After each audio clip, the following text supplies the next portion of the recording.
The 2020 Global Terrorism Index ranks Nigeria as the third most impacted country by terrorism for the sixth consecutive year. Afghanistan is top on the list, followed by Iraq, Syria, Somalia, and Yemen are ranked 4th, 5th, and 6th, respectively. The report published annually by the Institute for Economic and Peace indicates that terrorism index incident in Nigeria fell by 27% in 2019. This represents the lowest level of terrorism in Nigeria since 2011. The report attributed a decline in terrorism deaths and incidents in the country to a significant reduction in violence attributed to extremists. Joining me now are security consultants Darlington Umaru and Richard Amoa. Thank you very much, gentlemen. Thank you so much. Thank you for having me. All right, looking at this now, some weeks back, the Sultan did say that the situation in North was worse than what many people think. And they said, okay, now that terror is so real, given what has happened in Borno State, I will still in doubt as to the state of terror in Nigeria. Let me start with Darlington. Of course, we've never been in doubt, and we can never be in doubt. Okay. The security situation up north in Nigeria has not really had any improvement. Shockingly, the index used by the Institute for Economics and Peace that is propping up this discourse this morning is not really looking at the general killings. It's targeting its focus on terrorism, terrorists. And of course, any group that is yet to be branded a terrorist group is not captured by this body financed by the American government. Allegedly. No, that is what it is. And, you know, of course, it's a Sydney-based institute. But the truth is, over time, their focus is limited to killings by Boko Haram and, well, the two factions, you know, if you want to look at it really. But even so, beyond killings by Boko Haram, we have serious issues with the bandits. Now the Sokoto state government is trying to negotiate an appeal to bandits. It tells you how much insecurity has become. That is the man who is supposedly the #1 security officer of the state, and he has understood it. That the issue of killings, aside from what we're experiencing from Boko Haram, is becoming more and more intolerable. Must we continue in this manner? We see what is happening in Kaduna. We see what is happening in Borno. We see what is happening in other states up north, particularly the northeast. So when the Sultan, of all persons, cried out, of course, don't forget that the seat of the Sultan or the Sultanate is in Sokoto, where again the same governor of that same state is crying out. As at yesterday, the Northerners have even cried out again to talk about the service chiefs. And they are even calling on Mr. President to do something about the insecurity situation up north. Every day. Now, the killings recorded by the IEP for 2019 was 1,242 or thereabout. Okay, that is what they are using as against the one they used for 2018. That was 2,000. So there was a drop. You know, if you want to look at it from the number of persons who died, precisely only, please, let us understand it, only from the hands of terrorists, those branded as terrorists. And it's limited in this instance to Boko Haram. The two factions under the umbrella of Boko Haram. And so what we're experiencing in the north calls for decisive action by those who are responsible to take decisions.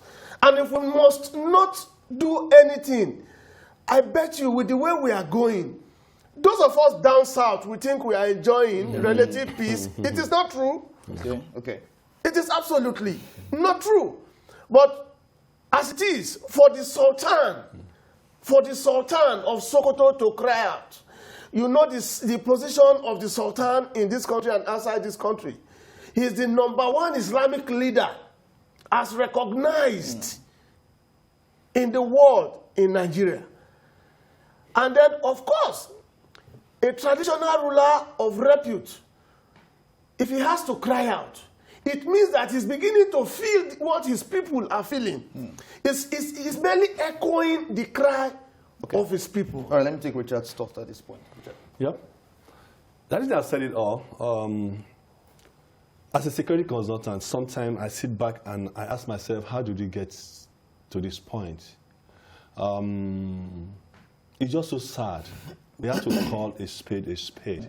And if the governments are listening to us right now, I think time has come for them to take action, especially... What sort of action? Because it will be said that several actions have been taken against the insurgency. If you listen to that interview granted by the Borno State government, the governor, it did say, if we need to invite people to come and help us fight this, let's go ahead. So why are we not doing that? I don't know. I'm not part of government. But I think we've gotten to the point where we need to. Because do you know how many times his own life has been attempted? Look at what he said again.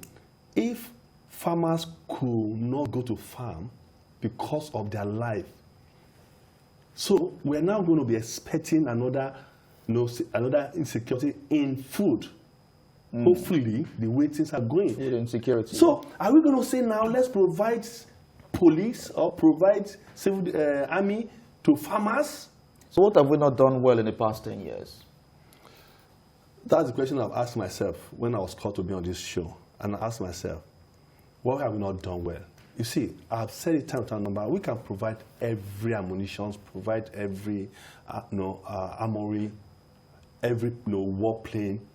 If people are not employed and people feel that they are being marginalized, things are not going the way they're supposed to go, people are being radicalized to think the other side, I think that's a whole lot of things we need to look at beyond just acquiring warfare material to fight insurgency. We need to sit back and ask ourselves the issue of corruption, the issue of employment, the issue of education, all those stuff. Because, true, let's like you said again, let's call spade a spade. The truth here is that the government needs to do more for the people. Like Darlington said again, those of us in the South, you see, I've said this on so many programs, so many forums that I've been invited, that we could sit back in South and fold our hands thinking that it will not get to us. We lied. Just like the issue of kidnapping those days back in South. They think that it's only South. Today, kidnapping is like, thorough cover, like we say in our local parlance, in the North, in the South, in the West, everywhere. So I think people have been calling for service ship to be to step aside and get other Wait, that's the problem. Well, because we have several service chiefs, even in the wake of the Boko Haram crisis. The truth of the matter is that if you had a team that is not winning, what do? You change the head. And you see, I think that would have been done even way ahead before now. For me, I just think that you should bring people with new ideas, people with new experience to work with new team. And let's see how this will do. But for me, again, I'm advocating the fact that government should start thinking about if we need to bring in foreigners to come and help us. We should be thinking about that. Foreigners to help us sort our problems? As regards to the war, as regards to the fight against Boko Haram. I don't think anything is bad about that. All right. Yeah. Chief Darlington, he talked about service chiefs overhauling the security architecture. Would that solve the problem? Let's not forget something. Nigerians generally have cried out. Even the Northerners, as at yesterday, are now calling for the change or removal of these service chiefs. Elama, when you keep doing the same thing every day, your results will not change. Yep. You keep getting the same results. But talking about bringing foreigners to come help us, I do not see how possible and feasible that will be. Why? I'll give you an instance. Some time ago, when the Boko Haram was actually really ravaging, America came. And they said, well, they were going to only be involved in the extent of sharing intelligence gathering with our forces. There was an issue, an instance, I did say this on radio when you were still somewhere. I revealed this. there was an agreement. Surveillance was done on Sambisa Forest, and certain locations were identified as places where these Boko Haramists were camping. And the intention was to gas up that area and then take them out. What happened? On the day that action was to be carried out, by the time they visited that camp, they were shocked to discover that the Boko Haramists were wearing gas masks. Someone would have tipped them off then. Apparently, even the government of Jonathan did admit that his government was infiltrated by members of that terrorist group. Okay?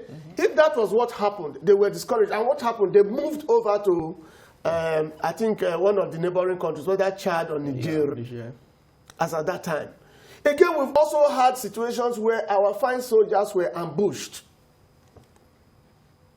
Our soldiers, we had it at a point in time, particularly in 2014, when killings hit its peak. About 5,000 persons were said to have died in the hands of Boko Haram alone. We need help, but I think we will have to start inward.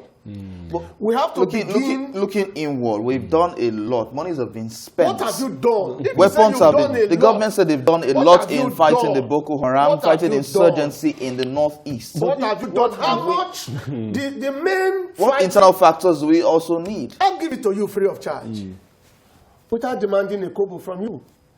Please let us hear. In the first instance, those men who are in the bush fighting this terrorist group, what is the state of their morale? Good. Okay. What is the motivation? How much do you pay them for allowance? So is motivation about money? Motivation is not fair. Money is part of motivation. Money is for instance, for those of them who have died, were they insured? If they were insured, the people they have left behind, what is happening to them? What would a man who is there, ready to receive bullets on your behalf, be encouraged about to go there to give his all? Is it just because, is it just enough to serve the nation? And you put on that khaki and you carry the firearm, and then you are in the bushes, in the rain, in the sun. Elama, if you brought in foreign assistance, they will not bring their military to come and do the leg work for you. They will help you in the area of intelligence and then tell you what to do and how to go about it. But first you have to build the trust, and when those men, their morale have to be boosted. Yes. And then employment. He talked about employment, Elama. Do you know that this terrorist group, they recruit people? Yeah. Oh, yes. If they recruit people, why would people accept to be recruited into those deadly when you know your life will be in danger? Not or you will have to. It's in danger already. It's either you die or you kill. In fact, you're going to even look at their recruitment drive. Where are they getting the people from? Do you know how many times those guys have been killed, yet they keep... They increase in number. They have been killed from the Chad area, from Nigeria, and yet... You see, I think, like I said, government need to begin to think about employment, about giving food on the table for the people. We have said it time and number. The leaders in the north have accepted that they failed their people in the north over time. Because over time they've accepted this fact. But what have they done to? That's why we're on TV and that's why we're talking and that's why we're saying there's need for them to do more. Politicians need to understand that they are empowered to serve people, not for their own selfishness. And that's why I see today, people are taking politics as a job. Because look at it, 21 years of democracy in Nigeria. Are we moving forward or are we degenerating? Those are the things we're going to look at. You talked about employment, but how do you expect a state who is known as a civil service state and goes to the federal government cap in hand for allocation? How do you expect them to that's the problem we are having. Government does not provide job. It is the private sector. I'm not an economist, but at least... But with the crisis in the Northeast, how will the private sector get there to provide this job? That's what we're talking about now. What we're saying, they are majorly farmers. If they are majorly farmers, how many tractors are being given to this guy? The fertilizers and other stuff. Even now, if the way it is right now, if you provide the tractors, provide the fertilizer and everything, so how are they even get to the farm? You see, I think they're going to, our leaders in the North need to start thinking outside the box right now. We're not going to be on TV here and talk to them and tell them what to do, but they need to start strategizing and know what to do. The people in the North are really suffering. And like Danny said, for those of us in the South too, what happened in NSAS has shown a whole lot that there's a lot of vet anger, that people are not happy, that there's hunger in the land, there's unemployment, there's no this, there's no that. What is government doing so that we cannot encourage such thing in the South? The onus is not really to be centered on government. Government must provide an enabling environment which has to do with security. Okay. And then you can now allow the private sector to try. And let me tell you something. I frown at the index, well, the IEP continuous placement of Nigeria in third position for 6 consecutive years. What is the intention of the West? And what is the intention of these other people? For instance, what is the essence of all of this? This ranking and rating. What do they want to achieve by it? Number one is discouraging to us in this country because it discourages foreign investment.